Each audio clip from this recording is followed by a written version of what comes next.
لبنان کے صدر جناب میشیل عون نے سیاسی بحران یا پولیٹیکل کرائسس کو حل کرنے کے لیے اعلان کیا ہے کہ پرسوں پیر سے ملک میں نئی حکومت کی تشکیل کے لیے پارلیمانی صلاح و مشورے شروع کیے جا رہے ہیں۔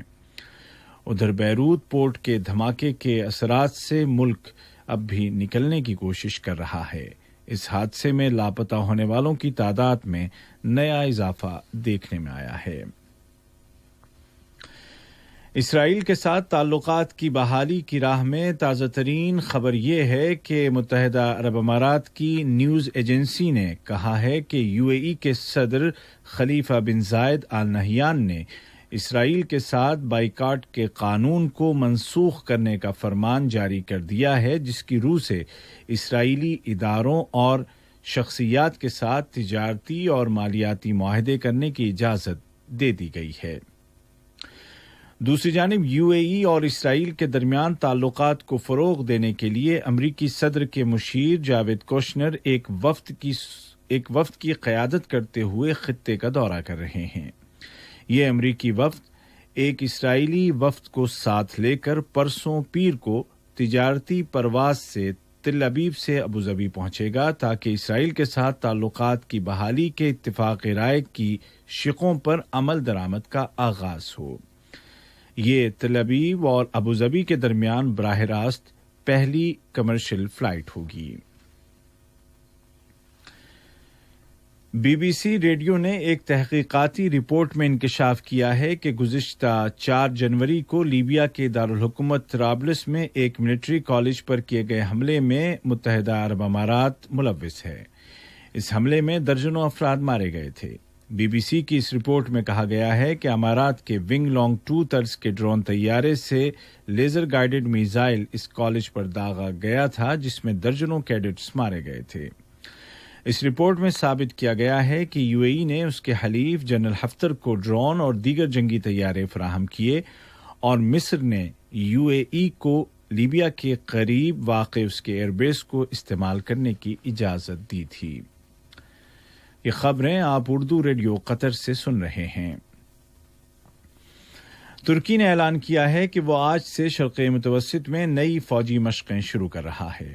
ترکی نے زور دے کر کہا ہے کہ وہ اپنے مفادات کے تحفظ سے ذرا پیچھے نہیں ہٹے گا اور فرانس اور یونان اس بات کو بہت اچھی طرح جانتے ہیں۔ اسی دوران میں ترکی کی وزارت دفاع نے اعلان کیا ہے کہ اس نے یونان کے جنگی طیاروں کا راستہ روکا ہے اور ان کو ترکی کی فضائی حدود سے نکال دیا ہے۔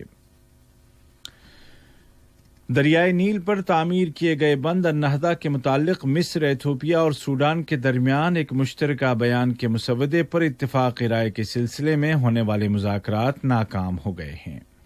یہ مسودہ النہدہ بند کو بھرنے اور اس کو چلانے کے متعلق تھا اور اس کو افریقی یونین کے صدارتی دفتر کو بھیجا جانا تھا۔ امریکہ کے متعدد شہروں میں عوام نے بڑی تعداد میں پولیس کی زیادتیوں کے خلاف پرامن مظاہرے کیے ہیں۔ یہ مظاہرے ایسے وقت میں کیے گئے جب انسانی اور شہری حقوق کے مشہور زمانہ علمبردار مارٹن لوتھر کنگ کی مشہور تقریر میرا ایک خواب ہے کو 57 سال مکمل ہو رہے ہیں۔ افغانستان کی حکومت نے زور دے کر کہا ہے کہ طالبان کو اس کی حراست میں موجود 22 افغان کمانڈوز کو پہلے رہا کرنا ہوگا، جس کے بعد حکومت باقی ماندہ طالبان قیدیوں کو رہا کرے گی۔ افغان نیشنل سیکیورٹی کونسل کے ترجمان جاوید فیصل نے کہا کہ حکومت کی پالیسی میں کوئی تبدیلی نہیں آئی ہے۔ دوسری جانب افغانستان میں شدید بارشوں کے بعد آنے والے سیلاب اور دیگر المناک واقعات میں تقریباً 160 افراد جاں بحق ہو گئے ہیں۔ امدادی ٹیمیں متاثرہ 13 صوبوں میں راحت اور بچاؤ کا کام کر رہی ہیں۔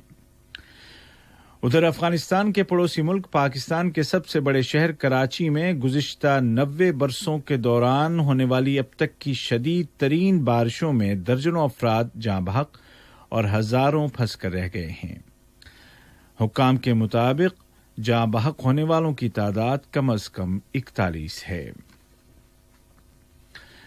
اور بھارت کے زیر انتظام کشمیر سے آنے والی خبروں کے مطابق گزشتہ 24 گھنٹوں کے دوران بھارتی فوج اور ملیٹنٹوں کے درمیان ہونے والی جھڑپوں میں 7 ملیٹنٹ اور 1 بھارتی فوجی مارا گیا ہے۔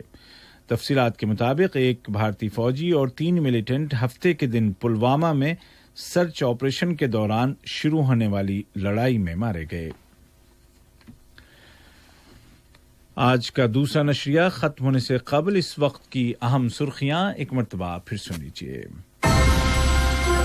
صاحب سمو امیر شیخ تمیم بن حمد آل ثانی نے ٹویٹر پر اپنے پیغام میں جاپان کے وزیر اعظم کی جلد صحتیابی کے لیے نیک تمناؤں کا اظہار کیا ہے۔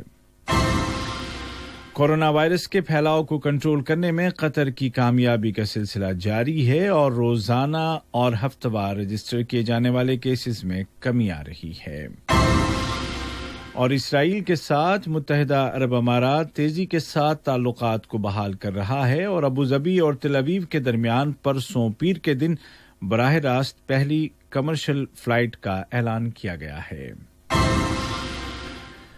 اردو ریڈیو قطر سے آج کا دوسرا اور آخری نشریہ اپنے اختتام کو پہنچا۔ ہمارا دوسرا